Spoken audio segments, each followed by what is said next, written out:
ఒక్కరు, సార్ ఇద్దరు, ముగ్గురు, వేల మీద లెక్క పెట్టచ్చు. 1 lakh ప్లస్ ఇన్కమ్ వస్తే మేమెందుకు మేడం ఇక్కడ ఉంటామని అనుకుంటారు కదా. కానీ నేనేమంటున్నా, మా సార్ది కూడా మంచి ఇన్కమ్ ఉంటుంది, కూరగాయల బిజినెస్ లో కూడా మాది మంచి ఇన్కమ్ ఉంటుంది. ఆయనకి ఇష్టం లేదు బిజినెస్ చేయడం. చాలా మంది లేడీస్ కి నేనేం చెప్తున్నా అంటే, మీ సార్ వాళ్ళకు కూడా ఇష్టం ఉండదు.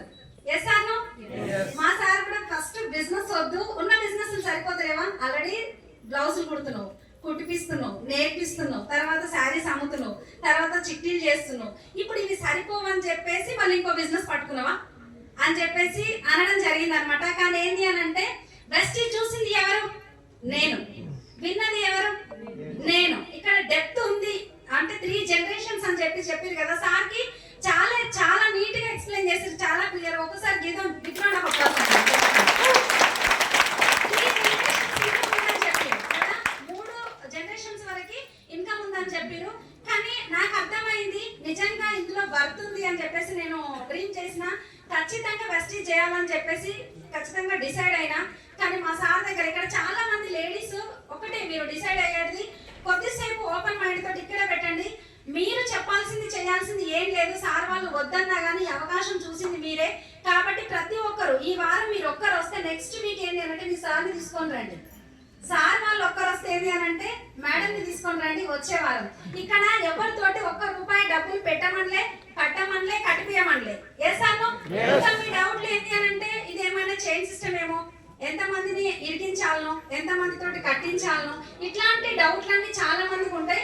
అలాంటి డౌట్స్ ఏం పెట్టుకోకండి.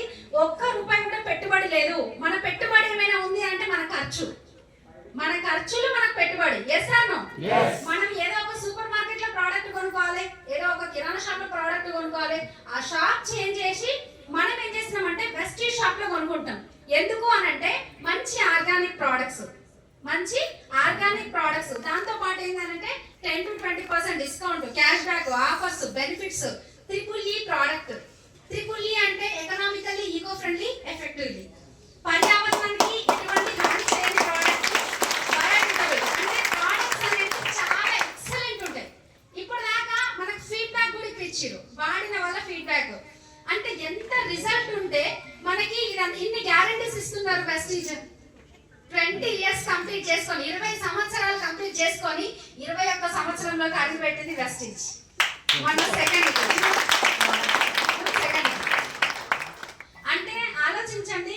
ఎగ్జాక్ట్ నేను స్టార్ట్ చేసింది కూడా ఇదే నెలలో, జూన్ నెలలోనే బిజినెస్ స్టార్ట్ చేసి. నాకైతే చాలా చాలా హ్యాపీగా ఉందండి. ఈ రోజు నా లైఫ్ ఎంత చేంజ్ అయిందంటే 360 degrees అంత చేంజ్ అయింది. నార్మల్ హోమ్ మేకర్ గా నా ఫస్ట్ మంత్ ₹137 నా ప్రోడక్ట్ నేను తీసుకుంటే ₹137 స్టార్ట్ అయిన నా జర్నీ చేస్తూ చేస్తూ పోతే ఏంటంటే, మా సార్ ₹137 చూసి చాలా మంది అంటే నవ్వుతారా నవ్వరా? ఇప్పుడు ₹137 వచ్చినప్పుడు ఎలా ఉంటదండి?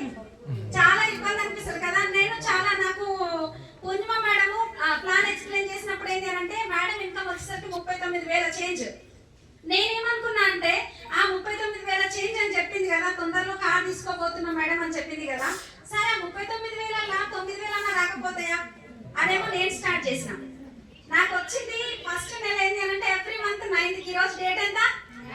9th.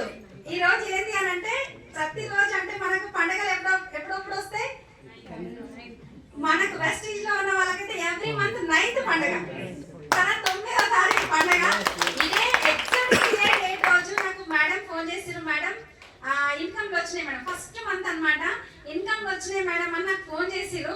ఫోన్ చేయగానే అంటే అది కూడా ఏంటి అంటే 11 గంటలకి ఫోన్ చేసింది. అప్పటికే నేను నిద్రపోయినా నాకు ఫోన్ వచ్చింది. ఏమని అని అంటే, మేడం ఇన్కమ్లు వచ్చినాయి మేడం, చెక్స్ వచ్చినాయి, ఒకసారి చెక్ చేయండి అని చెప్పి. మా ఈ టైంలో ఫోన్ చేసి చెక్ వచ్చిందంటే ఎంత పెద్ద చెక్ వచ్చిందని నా ఆశ, మామూలు ఆశ కాదు. ఎంత అంటే మామూలు ఎక్సైటెడ్ కాదు, చాలా మంచి చెక్కే రావచ్చు అని చెప్పేసి అనుకొని ఎట్లా చేయాలి మేడం, ఎట్లా చెక్ చేయాలంటే నాకు ఫస్ట్ టైం ఇట్లా మై వెస్టీజ్ యాప్ లోకి వెళ్ళాలి, మై బోనస్ డేట్ ఇవన్నీ సెలెక్ట్ చేసుకోవాలి అన్ని చెప్పింది. సరే అని చెప్పేసి చెక్ చేసిన, చాలా షాక్ కి గురైన, మామూలు షాక్ కాదు. ఎంత అంటే ఆ చెక్ చూసి నాకు మాటలు వస్తలేవు. నేను అప్పటిదాకా ఇప్పుడు ఇక్కడ చాలా మంది ఫస్ట్ మంత్ సెకండ్ మంత్ మీకు కూడా ఏంటంటే ఎన్నో డబ్బులు వస్తాయి అంటే సంధ్య మేడంకి 5 లక్షలు వస్తున్నాయి అంటే నాకు కూడా 1 లక్ష రాకపోతుందా అని చాలా మంది ఎక్స్పెక్టేషన్స్ ఉంటాయి. కానీ మనకు వచ్చేది ఏంటి అని అంటే ఆ చెక్ చూసి పూర్ణిమ మేడంకి నేను ఏం చేసిన అంటే మేడం ఎంత వచ్చింది మేడం, ఎంత వచ్చింది మేడం, మేడం ఆతృత మేడందే, ఇంతలో పట్టించుకునేది లేదు. నాకేం చేయాలంటే 130 రూపాయలు చూసి మేడం ఏం చెప్పాలి అని చెప్పేసి 137 వచ్చింది మేడం అని చెప్పిన. 137 వచ్చింది అనగానే మేడం వాళ్ళు ఊరుకోవాలా, ఊరుకోలే. ఏమన్నదంటే వావ్ సూపర్ కంగ్రాచులేషన్. నాకు అనిపించింది ఈమె తెలుసాను కదా, తెలియదు ఏమర్థం కాలే. 130 రూపాయలు కూడా కంగ్రాచులేషన్ చెప్తారా అనిపిస్తుందండి.